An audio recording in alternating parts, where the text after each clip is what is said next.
Ka-Express, tumitindi ang aksyon sa Day 3 training camp ng Gilas matapos makompleto ang tinatawag na quadruple towers ng ating national team.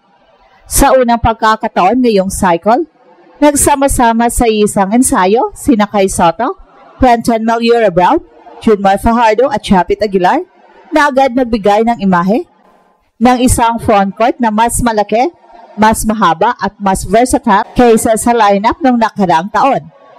Mula sa dating 12-man pool, umakyat na sa 18-man pool ang grupo ngayon, isang malinaw na indikasyon na mas malawak ang pagpipilian ng coaching staff at mas mataas ang level ng competition sa bawat posisyon. Pinaka-inaabangan ng lahat ang pagsali muli ni Kai sa practice sa kabila ng mga isyong pangkondisyon nitong mga nakaraang buwan. Malinaw sa camp na priority pa rin ang kanyang reintegration sa sistema. Nakita na siyang kasama sa drills, nagbigay ng presensya sa ilalim at nag-set ng screens at higit sa lahat, muling nagdala ng towering defensive threat na kailangan ng Gilas, lalo na sa mas malaking koponan sa Asia. Sa kabilang banda sa QMB, ay tuloy-tuloy na umaakyat ang value sa coaching staff matapos maging official na bahagi ng pool. Sa kanyang laki, footwork at natural energy bilang rebounder at rim runner, ay agad nagdagdag ng bagong sigla sa frontcourt. Hindi rin nagpapahuli ang dalawang veterano. Si Junmar Fajardo na kilala sa kanyang stability sa loob, ay muling nagpakita ng efficient low post touches at leadership sa big man group. Si Chapit Aguilar naman, kahit nasa twilight ng kanyang career, ay ramdam pa rin ang athleticism at timing niya sa blocks at transition plays. Ang kombinasyon ng dalawang veterans kasama ang dalawang bagong gen bigs na sina Kai Soto at QMB ay nagbibigay ng dynamic mix sa experience at modern big man skills. Well, sa kabuuan, napakalakas ng ipinakitang training pool ngayon ng Gilas. Ang paglawak ng lineup ay nagbibigay ng multiple combinations para kay Coach Tim Cone. Mula sa traditional twin towers hanggang sa towering defensive lineup na maaring mag-lockdown sa paint. Higit sa lahat, ang kompletong presensya ng 4 na malalaking poste ay nagbibigay ng panibagong excitement sa mga fans. At kung maipagpatuloy ang ganitong energy at chemistry sa mga susunod na araw, posibleng ito na ang pinakamalakas na Gilas frontcourt na mabubuo sa loob ng maraming taon. Ang pinakamahalagang punto sa Day 3 training camp ng Gilas ay hindi lang ang presensya ng 4 na malalaking poste, kundi ang strategic implications ng kanilang sabay-sabay na pagsalang. Dito nagsisimula ang tunay na analysis. Bakit big deal ang pagsasama ni Kai, QMB, Junmar at Chapit sa isang training pool? At paano nito binabago ang direksyon ng national program?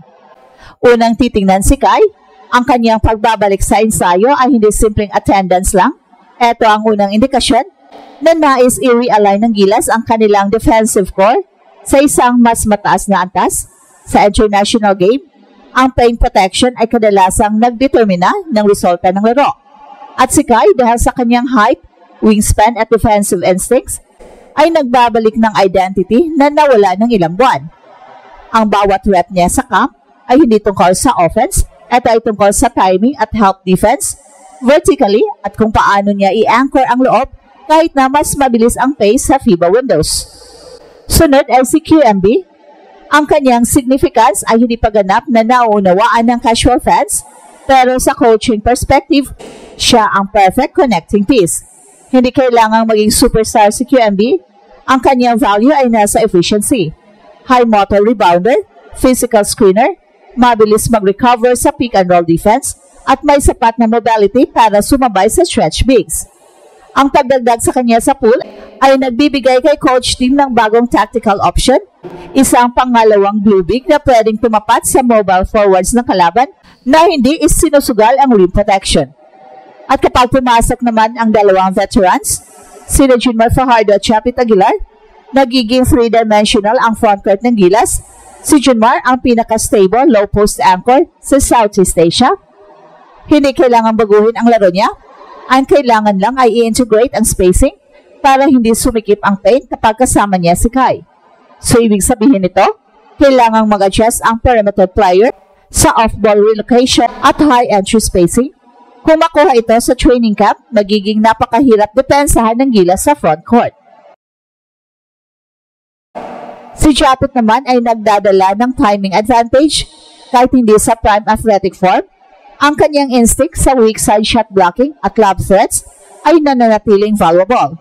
Sa modern FIBA game, ang isang corner-to-corner help defender tulad ni Japet ay nagpapahirap sa shooters na makikita ng clean looks. Ang tanong, kakayanin ba niyang sumabay sa pace kung quadruple towers ang rotation? So dito papasok ang load management at minute distribution. Ang pinakamahalagang insight dito, ang 18-man pool na may 4 na dominant bigs ay hindi tungkol sa pagdomina sa laki, kundi sa paglikha ng flexibility. Para sa slow-paced teams, may lineup para sa athletic squads, may lineup para sa perimeter-heavy opponents, so ibig sabihin, mas maraming kombinasyon ang pwedeng ilabas ng Gilas at mas mahirap basahin ng kalaban kung sino ang magiging primary matchup. At sa ganitong sitwasyon, nagsisimula ng mabuo ang tanong, paano gagamitin ni Coach Tim ang towering depth na ito para gawing identity ng Gilas ang paint control at defensive stability. Mas lumalalim ang evaluation sa quadruple towers ng Gilas at kung paano ito isinasalin sa actual system ni Coach Tim. Dito papasok ang mas komplikadong bahagi, ang kombinasyon, spacing, defensive identity at timing ng deployment. Dahil hindi sapat na malaki ang lineup, kailangan ding maging functional sa ilalim ng FIBA pace at modern spacing requirements. Unahin natin ang pinaka-importanteng aspeto, defensive structure.